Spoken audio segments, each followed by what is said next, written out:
भारत आज एक नई औद्योगिक क्रांति की दौर से गुजर रहा है। नमस्कार दोस्तों, मैं हूं Kundan Mishra, SEBI registered research analyst. आने वाले वर्षों में देश की मैन्युफैक्चरिंग इंडस्ट्री पूरी दुनिया के औद्योगिक सिनेरियो को बदलने वाली है। हाल ही में जारी रिपोर्ट और सरकारी अनुमानों के अनुसार 2030 तक भारत अपनी मैन्युफैक्चरिंग क्षमता के जरिए वैश्विक अर्थव्यवस्था में $500 बिलियन का योगदान देने जा रहा है। यह न केवल भारत के औद्योगिक विकास की नई कहानी है, बल्कि देश की आत्मनिर्भरता और युवा शक्ति का प्रतीक भी है। अब आइए जानते हैं भारत की औद्योगिक यात्रा और परिवर्तन का एरा को। केंद्रीय नेताओं और विशेषज्ञों ने इस पूरे दशक को भारत की इंडस्ट्रियल ट्रांसफॉर्मेशन डेकेड कहा है। यह वह समय है जब भारत पारंपरिक उद्योगों से निकलकर हाई टेक, सस्टेनेबल और डिजिटल मैन्युफैक्चरिंग की दिशा में आगे बढ़ रहा है। पहले जहां भारत को सस्ते श्रम वाले देश के रूप में देखा जाता था, वहीं अब उसे स्मार्ट प्रोडक्शन हब के रूप में पहचाना जा रहा है। मेक इन इंडिया, आत्मनिर्भर भारत और प्रोडक्शन लिंक्स इंसेंटिव्स जैसी योजनाओं ने इस बदलाव को नई दिशा दी है। इन स्कीम के माध्यम से electronics, semiconductor, automobile, pharma, defence और सोलर एनर्जी जैसे सेक्टर्स में तेजी से निवेश बढ़ा है। अब आइए जानते हैं भारत के एमएसएमई और भारत की औद्योगिक रीढ़ को। भारत की मैन्युफैक्चरिंग ग्रोथ के केंद्र में है हमारे MSME, micro, small and medium enterprises. सरकार के आंकड़ों के अनुसार भारत के 33% रोजगार और 45% निर्यात केवल एमएसएमई सेक्टर से आते हैं, यानी हर तीसरे रोजगार के पीछे कोई न कोई एमएसएमई है और देश में होने वाले लगभग आधे निर्यात इन्हीं के जरिए होते हैं। एमएसएमई सेक्टर ने भारत के छोटे कस्बों, ग्रामीण इलाकों और उभरते शहरों में रोजगार और उद्यमिता का एक नया दौर शुरू किया है। टेक्सटाइल,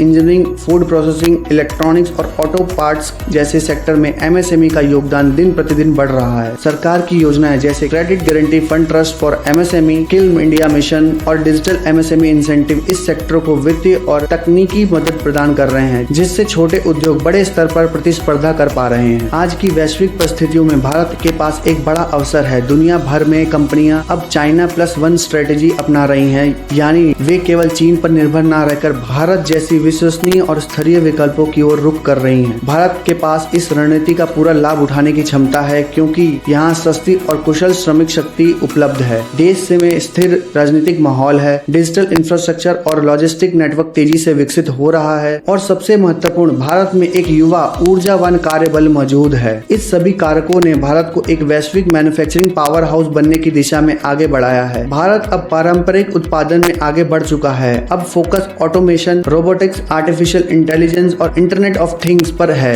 कंपनियां स्मार्ट फैक्ट्रीज और डिजिटल प्रोडक्शन सिस्टम अपना रही हैं, जिससे उत्पादन क्षमता, गुणवत्ता और समय की बचत में सुधार हो रहा है। देश के कई औद्योगिक क्षेत्र जैसे पुणे, चेन्नई, गुड़गांव और बेंगलुरु अब टेक्नोलॉजी ड्रिवन मैन्युफैक्चरिंग हब के रूप में विकसित हो चुके हैं। यह परिवर्तन भारत को फैक्ट्री ऑफ द फ्यूचर बनने की दिशा में ले जा रहा है। आइए जानते हैं रोजगार और समाज पर क्या प्रभाव पड़ रहा है। भारत की मैन्युफैक्चरिंग ग्रोथ सिर्फ जीडीपी में इजाफा नहीं करेगी, बल्कि ये रोजगार सृजन और सामाजिक विकास में भी अहम भूमिका निभाएगी। आने वाले वर्षों में इस सेक्टर में 5 से 7 करोड़ नई नौकरियां पैदा होने का अनुमान है। ग्रामीण और अर्ध शहरी क्षेत्रों में नए औद्योगिक क्लस्टर बनने से आर्थिक संतुलन भी मजबूत होगा। आइए जानते हैं सरकार की क्या भूमिका है। भारत सरकार लगातार नीतिगत सुधारों के जरिए मैन्युफैक्चरिंग सेक्टर को प्रोत्साहित कर रही है। टैक्स स्ट्रक्चर को सरल बनाया गया है, निवेशकों के लिए नियमों को पारदर्शिता किया गया है और ईज ऑफ डूइंग बिजनेस के क्षेत्र में भारत ने महत्वपूर्ण प्रगति की है। PLI योजना के तहत इलेक्ट्रॉनिक्स, ईवीज, फार्मा, टेक्सटाइल जैसे सेक्टरों में भारी निवेश आ रहा है। इसके साथ ही नेशनल लॉजिस्टिक पॉलिसी, गति शक्ति मिशन और इंफ्रास्ट्रक्चर पुश के उत्पादन और वितरण दोनों को सुचारू बनाया गया है। आइए जानते हैं भारत के औद्योगिक भविष्य के बारे में। अगर यह रफ्तार बनी रही तो 2030 तक भारत का मैन्युफैक्चरिंग सेक्टर न केवल वैश्विक अर्थव्यवस्था में $500 बिलियन का योगदान देगा, बल्कि देश की जीडीपी में भी 25% से अधिक हिस्सेदारी कर सकता है। यह भारत के लिए केवल एक आर्थिक उपलब्धि नहीं है, बल्कि ये साबित करेगा कि भारत अब ग्लोबल वैल्यू चेन में एक अहम कड़ी बन चुका है। 2030 तक भारत एक ऐसा भारत होगा जहां मेड इन इंडिया सिर्फ एक टैग नहीं, बल्कि गुणवत्ता, नवाचार और विश्वास का प्रतीक होगा। ऐसे ही इंफॉर्मेटिव वीडियो के लिए लाइक करें, सब्सक्राइब करें हमारे चैनल को। Thank you for watching our video.